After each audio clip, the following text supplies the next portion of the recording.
Hello everyone, this is Michael and you're watching MW Newscast with reliable news and information from around the world.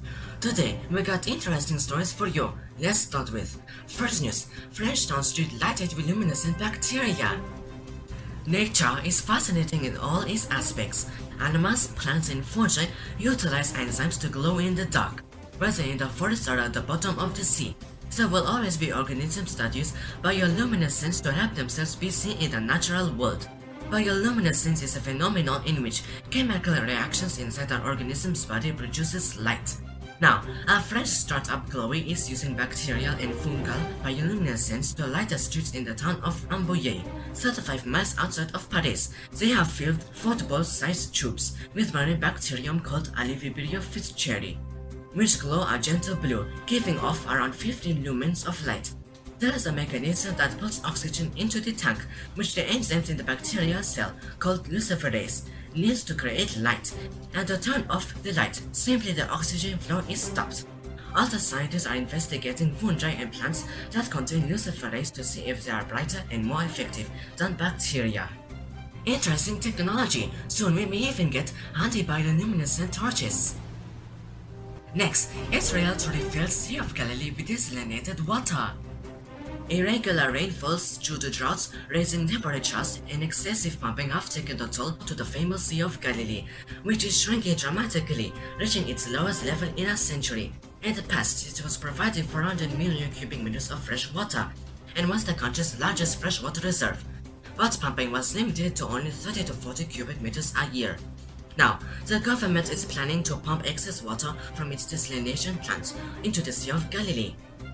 Israel is one of the countries with cutting-edge desalination program and water management technologies.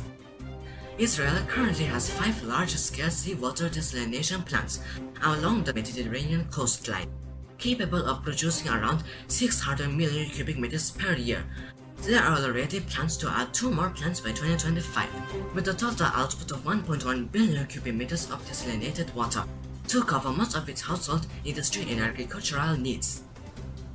Hopefully, the Sea of Galilee regains its splendor of olden times. Last story for today. First all-private SpaceX astronaut mission is back home. AX-1, the first all-private mission to the International Space Station ISS, worked by the startup Axiom Space, was launched on April 8 on a 10-day mission, but due to unfavorable weather it was stretched to about 16 days, 15 on which were spent on the ISS, finally made its way back home. The AX-1 was the first mission with a crew entirely comprised of private citizens, with no active members of astronauts from government agencies. The Crew Dragon capsule Endeavour saved a splashdown off the coast of Florida in the Atlantic Ocean this past Monday, traveling at more than 17,000 miles per hour, with an exterior heat of about 3,500 degrees Fahrenheit. But passengers were protected by a heat shield that kept inside temperature at about 85 degrees Fahrenheit.